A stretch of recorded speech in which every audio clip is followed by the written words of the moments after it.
Okay, so this was supposed to be a video just on the new Superior Spider-Man that came out. I had this whole thing where I was going to talk about how I felt about the character as a concept, how I liked Christos Gage's run, but not the two runs Dan Slott's had, and how I think Dan Slott's characterization of Doc Ock might be one of my most disliked versions of the character.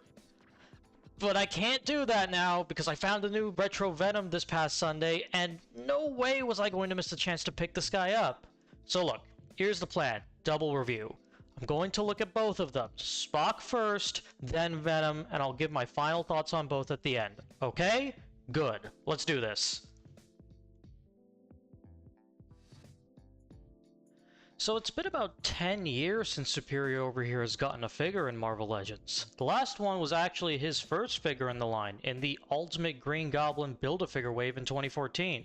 This was around the tail end of the character's debut run, and clearly had a lot of inaccuracies to it, which have been completely rectified with this new version. All of the details that the original figure missed are included here. The gauntlet, the spider symbols, even the web lines. I actually never noticed this in the comics, but the web lines for this suit aren't a clean pattern as on traditional Spider-Man suits. They instead start and stop in different directions, sort of like the suit in Edge of Time. It's a design choice I'm personally very fond of, so it's cool to see it in the comics, and it's also great to see it here. Now, typically I would start talking about the head sculpt and get into accessories, but I want to talk about the articulation first this time.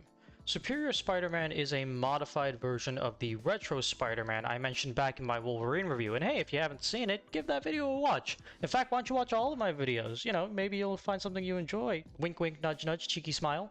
The articulation scheme overall is the same as the Retro body, with the exception of the head and torso. Now the head isn't that big of a deal to me. I'm fine with having the ball hinge system instead of the dumbbell one. What does bother me, however, is the torso.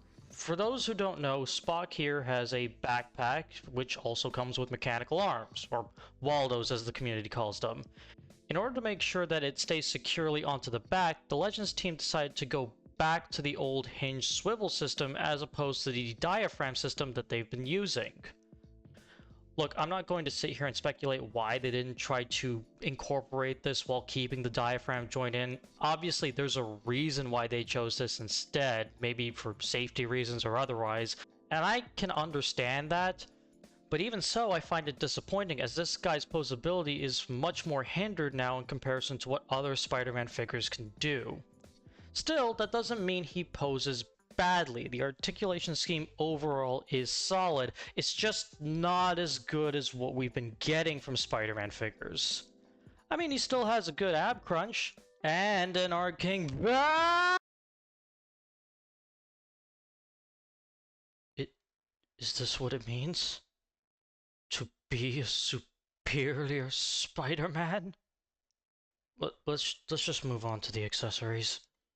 So you might notice that the lenses on the base head look a bit different from what you would usually expect, and that's because they've been given a paint job to look like there are reflections of buildings in them. It's a very Alex Ross type of thing, which is actually quite appropriate since I believe it was the unused movie design he made that was the inspiration for this design. If you don't like this head though, you do get an extra head that has the standard Spider-Man lenses. For some reason, the lenses here are also a different shape from the default head. I mean, they still look nice, but it's really odd that they did that. Unfortunately, this head is also just a bit too tight on the ball joint. It really drags when you try to pose it and doesn't feel great at all. This is also the case on other bodies, so keep that in mind if you were thinking of doing any head swaps. But alongside the heads, you also get standard fists, clawed wall-crawling hands, and of course thwipping hands, and I've got no complaints here. This is standard stuff that every Spider-Man figure should come with. And as mentioned before, we also have his backpack. Plugs right in and pretty much completes the look for this costume. But I know what you guys are really here to see, so let's get to it. The second backpack with the Waldos. I should point out the arms are a separate piece, so make sure to plug them in securely. And man, that looks absolutely amazing. It's probably the way most of us are going to display it if we're being completely honest. As disappointing as it is to ditch the diaphragm joint, the Waldos really do make up for it. With 4 hinge and swivel joints per arm, you can do some really fun poses with this guy. But Azura, you smart and handsome individual, you ask, can he do the pose? Yes, he can, but it isn't exactly the most stable thing. You kind of have to flex the plastic, and it's really going to depend on what surface you're placing him on. Ultimately, if you really want to do it, you can, but honestly, you're better off just using a figure stand. Now, normally I'd go into size comparisons and final thoughts, but we've got 2 figures to review today, so let's move on to the next one.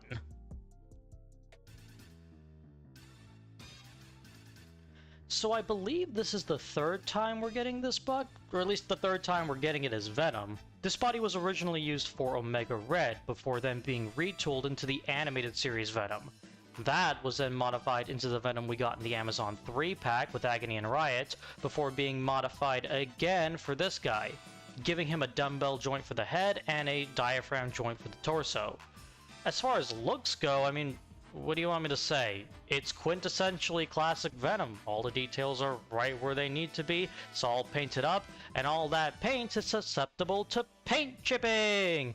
Yippee! Look, this is far from the worst case of paint issues I've had with Marvel Legends, but considering that Venom's logo is kind of the most prominent thing you need to make sure shouldn't have paint chipping, yeah, not great. I will say though, this head sculpt is awesome! Some crazy tongue action going on here. No, not like that.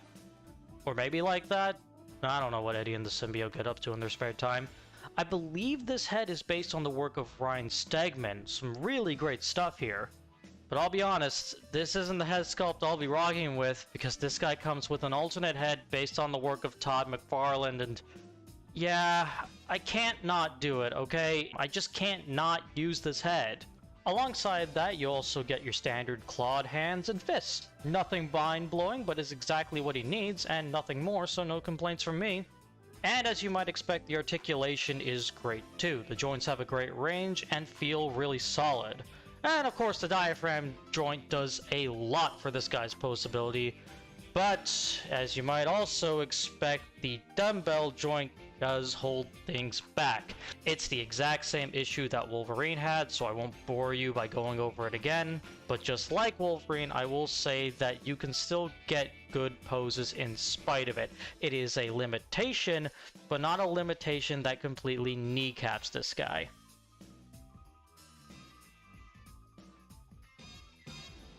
Ah, finally, the size comparisons.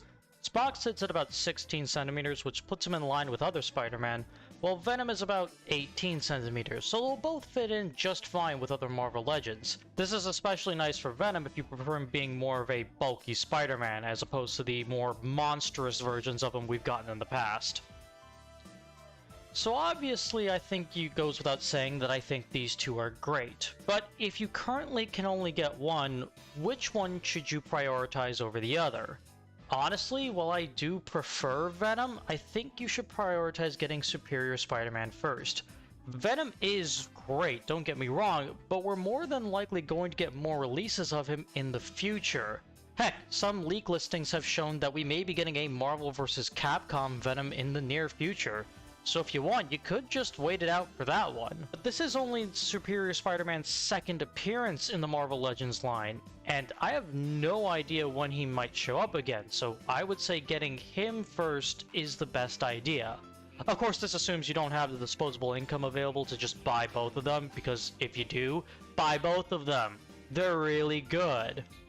But that's all I've got to say about these guys, and honestly, I'm kind of tired. You guys mind if I do some more casual videos next time?